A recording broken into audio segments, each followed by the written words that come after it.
Hi குழந்தைகளே, சுப்ரி தாத்தாவின் நல்வாழ்த்துக்கள். இன்னைக்கு ராமகாவியம் பார்க்க போறோம் இல்லையா? ராமகாவியம் ராமகாவியம் உன்னை உணர்த்த உலகை உயர்த்த உருவான காவியம் இது ராமகாவியம். ராமனை துதி மனமே, ராமனை துதி மனமே, ரகுராமனை துதி மனமே, ஸ்ரீராமனை துதி மனமே, ஜெயராமனை துதி மனமே. துதித்தால் பேரானந்தம் கிடைத்திடுமே, அனுதினமும் கனப்பொழுதும் ராமனை துதி மனமே. ராமராம் ராமராம் ராமராம். குழந்தைகளே, இப்போ உங்களுக்கு கதைக்கு போகலாமா? இப்போ பரசுராமரை பார்த்தோம் இல்லையா? ராமர் சீதையை கல்யாணம் பண்ணிட்டு தன்னுடைய தந்தை தசரத சக்கரவர்த்தியை அழைச்சிண்டு அயோத்திக்கு பரிவாரங்களோடு போயிட்டு இருக்க சமயத்தில் பரசுராமர் என்ன பண்ணுறார்? குறுக்க நின்று தடுக்கிறார். ஏ ராமா, நீ என்ன பண்ணேன்னு எனக்கு தெரியும். நீ வளைச்ச வில்லு சிவதனுசு. அதாவது விஸ்வகர்மா 2 தனுசை உருவாக்கினார். ஒன்று சிவனுக்காகவும் ஒன்று விஷ்ணுவுக்காகவும். நீ வளைச்சது சிவதனுஷு, எங்கிட்ட இருக்கு பார் விஷ்ணு தனுசு. இதை வளைச்சி நான் ஏற்று, அதுக்கப்புறம் சண்டைக்கு வா அப்படின்னு சொல்லிட்டு வம்புக்கு வராருவார். ஏன்னா அந்த பரசுராமருக்கு சத்திரியனை கண்டாலே பிடிக்காது. ஏன்னா அவன் தந்தையை ஒரு சத்திரன் கொலை பண்ணிட்டாங்கிறதுக்காக ஒரு பிரதிஜை பண்ணி அத்தனை சத்திரர்கள், நூற்றுக்கணக்கான சத்திரர்களையும் கொன்று குவித்தவர் தான் இந்த பரசுராமர். புரிஞ்சுதா? அப்ப ராமனும் சத்திரியன் தானே, அதனால அந்த கோபத்தை காமிக்கிறது தசரதன் கெஞ்சரர். ஆனால் அதை காதலியே வாங்கிக்கிற பரசுராமன். ஆனால் ராமர் யாரு? அவதார புருஷர். எல்லாமே அவருக்கு தெரியும் இல்லையா? மனுஷனா இருந்தாலும் அவர் அவதார புருஷன் தானே. அவர் என்ன பண்றார்? நான் ஏற்றலாமா, உங்க அனுமதி தரீங்களா, உங்களுடைய விஷ்ணு தனுஷை கொடுங்க அப்படின்னு வாங்கி நான் ஏற்றின உடனே தான் ஆஹா, இவர் யாராலும் என்ன இருந்தாலும் பரசுராமர் வந்து பராக்கிரம் மிகுந்தவர், தவசக்தி வலிமையை கொண்டவர் இல்லையா? புரிஞ்சுட்டார். ஆஹா, இவர் விஷ்ணுடைய அவதாரம் அப்படின்னு சொல்லிட்டு அவர் 3 வலம் வந்தார். வலம் வந்துட்டு, ராமா, என்னுடைய தவத்தினுடைய முழு சக்தியையும் உனக்கு கொடுத்தாச்சு, என்னுடைய அஸ்திரங்களுடைய முழு வலிமையும் உன்னுடைய அஸ்திரத்துக்கு கொடுத்துட்டேன். அதனால நான் வந்து காஷ்யபருக்கு இந்த பூமியை தானமாக கொடுத்ததுனால நான் இங்கே தங்கக்கூடாது, நான் இரவு வந்து மகேந்திர பர்வதத்துக்கு போயிடணும் அப்படின்னு சொல்லிட்டு நான் அவர் கிளம்பி போயிடுறார்.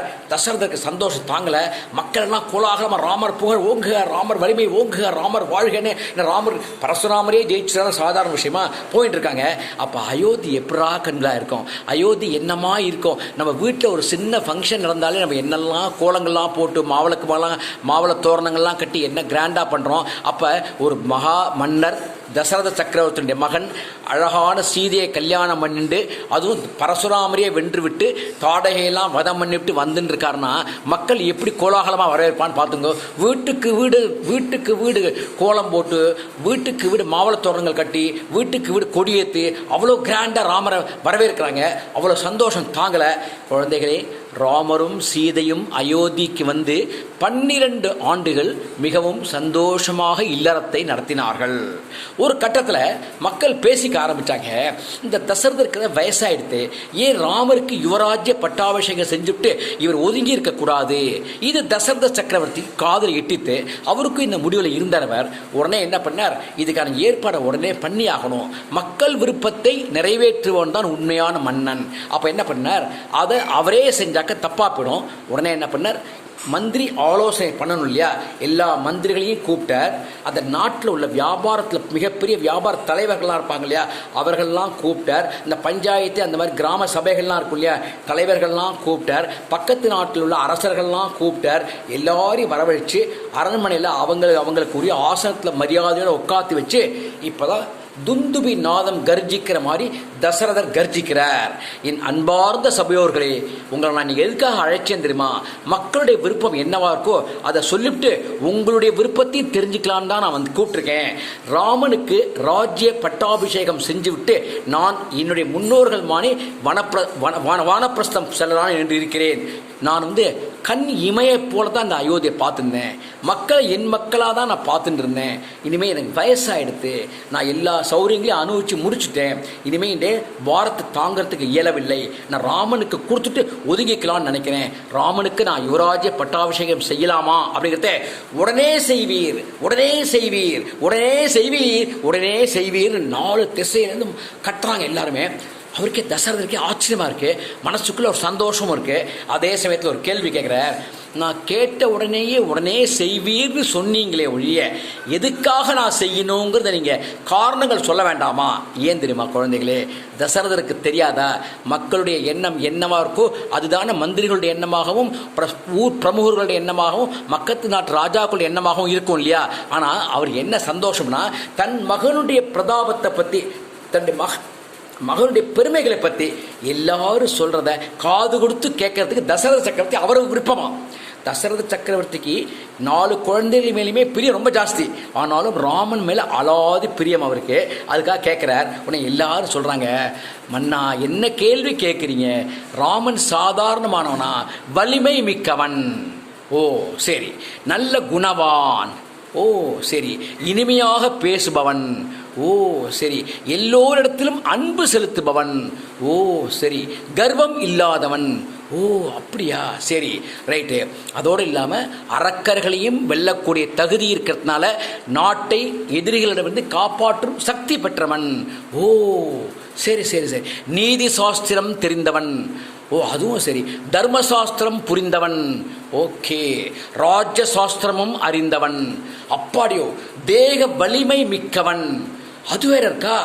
உடம்புல எந்த வியாதியுமே இல்லாதவன். ஓ ரெண்டாவது அழகன். உடல் வலிமையும் ஆண்மையும் பெற்ற ஒரு வீர தீரன். இவனை விட்ட வேற யாருமே ஈக்குவலா ஒரு மன்னனாக முடியாது. அதுக்கு தான் சொல்றோம் உடனே செய்வீர், உடனே செய்வீர் அப்படிங்கிறத. அப்படியே காதுல தேன் வந்து பாயிற மாதிரி தசரத சக்கரவர்த்தி இருந்தது. செஞ்சுடுறேன், உடனே மங்களா அபிஷேகத்தை செஞ்சுடுறேன், ராஜ்ய பரிபாலனத்தை கொடுத்துட்டு நான் வானப்பிரஸ்தத்துக்கு போயிடுறேன் அப்படின்னு சொன்னோடனே எல்லாரும் சந்தோஷமா உடனே செய்வீர், உடனே செய்வீர் கை தட்டுறாங்க. அப்புறம் சபை கலைஞ்சு விடுறது. அப்ப தசரதர் மிகப்பெரிய சக்கரவர்த்தி இல்லையா, அவருக்கு அமாத்திய சேவகன் அப்படின்னு ஒருத்தர் இருப்பான், தனிப்பட்ட முறையில் ஒருத்தர் இருப்பான். அவனை கூப்பிடுறார். அவன் பேர் சுமந்திரன்னு பேர். ஏ சுமந்திரா இங்கே வா, நீ ராமன்ட்ட அயச்சு வா அப்படிங்கிறத. ராமனை அயச்சு வரத்துக்காக அங்கெல்லாம் பார்த்தீங்கன்னா குழந்தைகளே, அரண்மனை வந்து ஒவ்வொரு இடத்துலையும் ஒவ்வொரு டின்ஸாக இருக்கும், ஒவ்வொரு டிஸ்டன்ஸில் இருக்கும். ஒரு இடத்துல நடக்கிறது இன்னொரு இடத்துக்கு தெரியாது. இப்போ மாதிரிலாம் இன்டர்நெட் வசதிகள் உலகத்தில் எது நடந்தாலும் உடனே தெரியுது இல்லையா, அப்படிலாம் தெரியறது வாய்ப்பு கிடையாது. அப்போ என்ன பண்ணுறாப்புல, ராமனை அயச்சு வந்து சுமந்திரன் போகிறாப்புல. அது வரலையும் ராமனுக்கு இவங்க என்ன ஆலோசனை பண்ணினாங்கிறது தெரியாது. ராமன் போகிறாப்புல.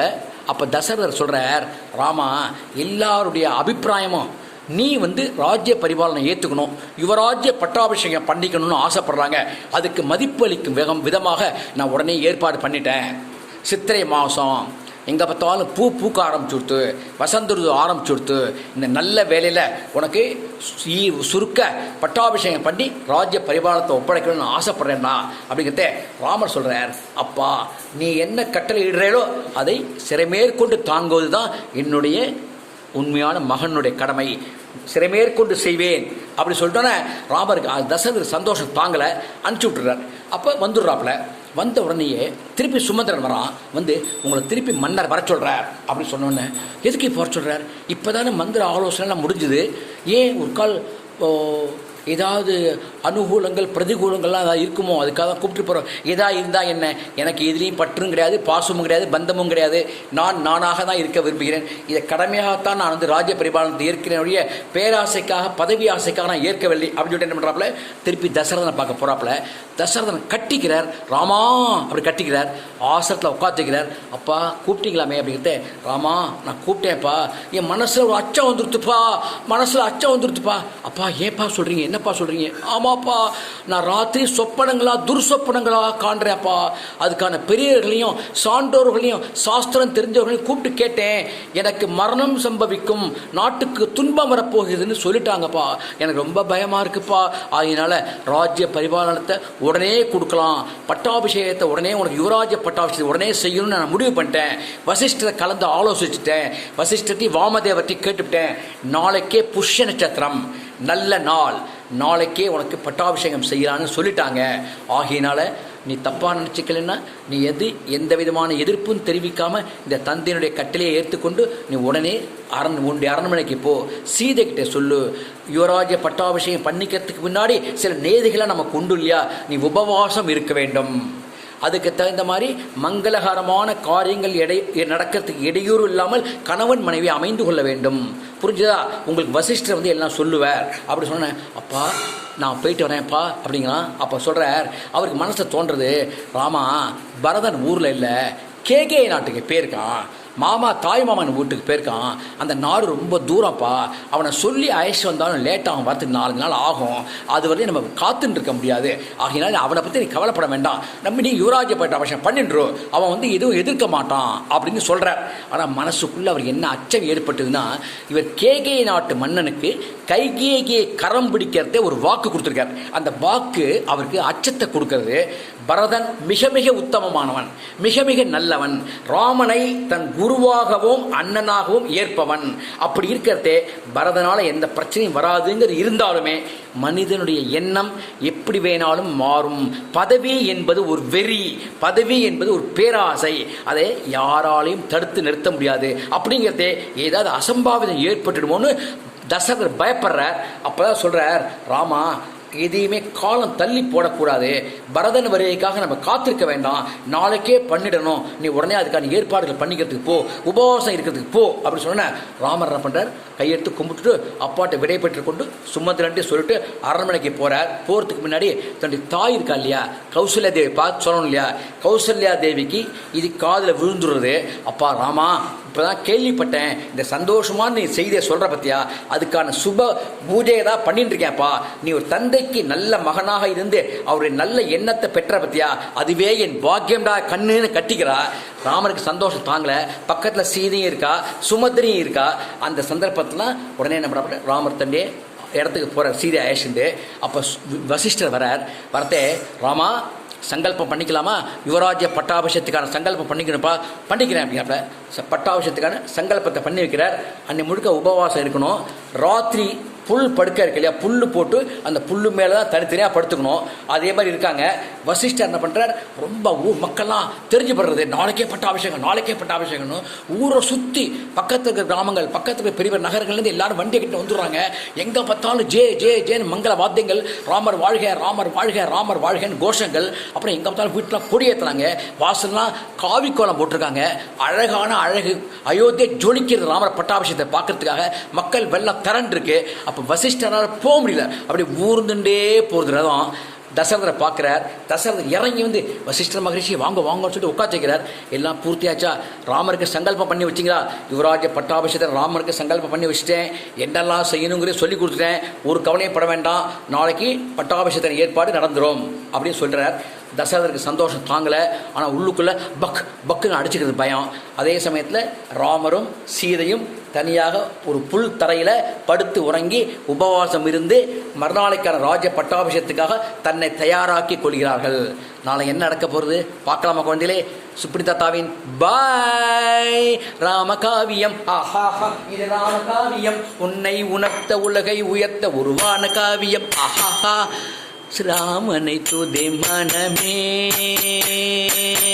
ராமனை துதி மனமே, துதித்தால் பேரானந்தம் விளைந்திடுமே, அனுதினமும் நொடி பொழுதும் ராமனை துதி மனமே. மனமே ஸ்ரீராம ஜெய ராம, சீதாராம ஜானகி ராம, தசரத ராம பட்டாபிராம, ராம ராம ராம ராம ராம ராம.